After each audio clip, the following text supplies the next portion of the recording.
So at long last, Toy Story Land is finally opening at Disney's Hollywood Studios, and we have the first looks and initial impressions of the new land. So you know what we're going to do? We're going to dive into it all up next.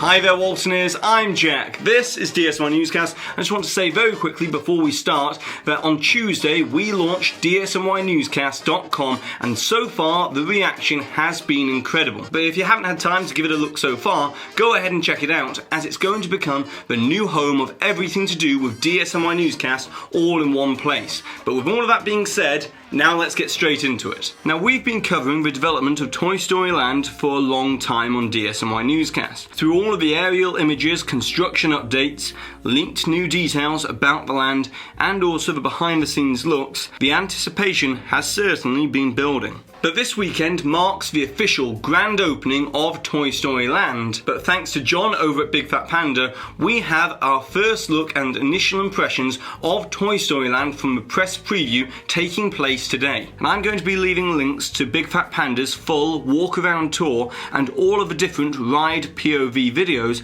down below, so you can experience Toy Story Land for yourself over and over again. But the first thing that will strike you as you walk into this new land is the incredible immersive detailed elements within the land. Now obviously this isn't going to be as layered in details as the upcoming Star Wars Galaxy's Edge, but Walt Disney Imagineering have really perfected the aesthetics of this oversized world of Andy's backyard. As you initially turn the corner and then you're fully immersed and shrink down to the size of a green army man. Although the scale might have been adjusted slightly from that of the movies, as we can see here in the original Toy Story, the character of Woody is massive compared to that of the Green Army Man. But as we move further into the land, it's hard to ignore Slinky Dog Dash, which absolutely dominates the entire landscape, adding a type of kinetic energy that can be felt everywhere within Toy Story Land. And the early reviews of Slinky Dog Dash have been overwhelmingly positive. But now for something a little bit different here on DSNY Newscast, as let's join John from the Big Fat Panda YouTube channel with his initial impression and first reaction to Slinky Dog Dash. I just got off of Slinky Dog Dash.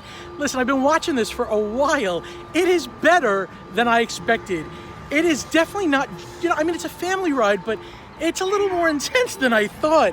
You got a smooth, beautiful coaster with amazing dips and turns with a big boy-friendly seat. Awesome. You gotta try. When you try, you tell me if you don't agree. That's a great, happy medium coaster.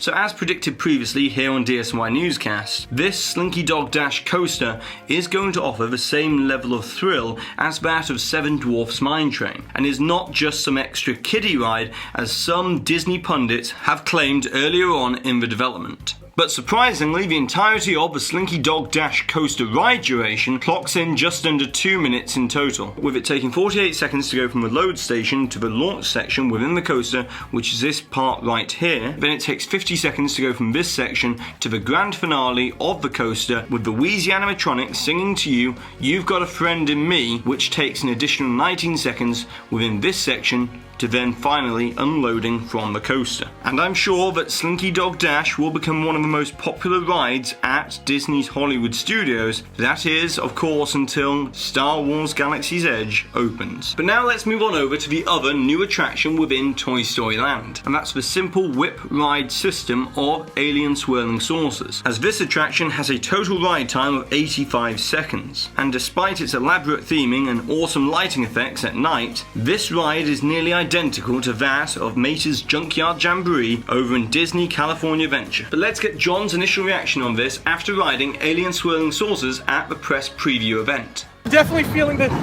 tolerances of where it stops. That was fun. Yeah. I gotta film. Yeah. It's definitely whippier. It's whippier. That is than whippier. I expected it to be.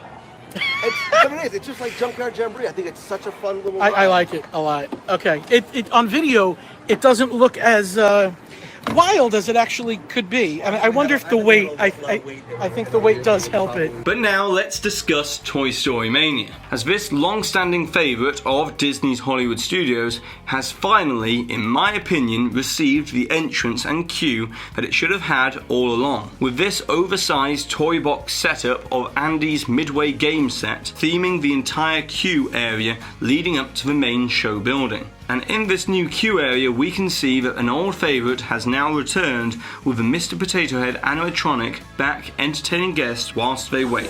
Quiet, everyone! I think I hear Andy coming. Everybody freeze.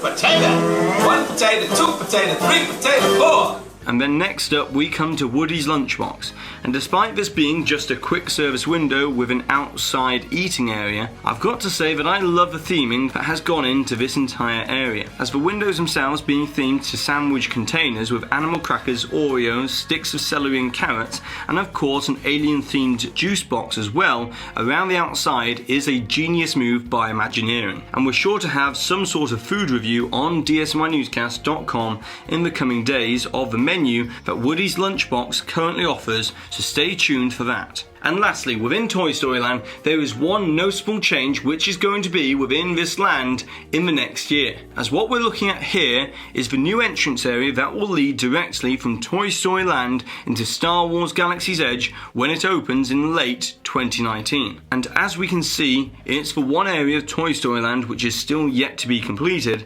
as work is still ongoing on the entrance tunnel and berm between the two lands. So I would expect this area to open up and have a similar graphic to the one on Grand Avenue teasing Galaxy's Edge later on towards the end of this year. But in summary, I feel that Disney have done an outstanding job with the theming in Toy Story Land. And yes, it could always have more to offer, but this is a great new addition to Disney's Hollywood Studios, especially as the park is transitioning into more immersive environments. But now, it's over to you for Walt and Ears, as I want to hear your opinions on Toy Story Land, and if in any way you would want to enhance it, how would you realistically do it to make the land even better? And of course, don't forget to put the timestamp or time code of where the hidden Mickey appeared somewhere within this video, along with your suggestion or your comment, to be in with a chance to win one of these DSNY Newscast official Walt and Ear enamel pins. And congratulations to this Walt and Ear here for winning this suggestion from the previous video where we were talking all about the official launch of DSNYNewscast.com. And by the way, on a side note relating to that, I loved all of the comments and all of the feedback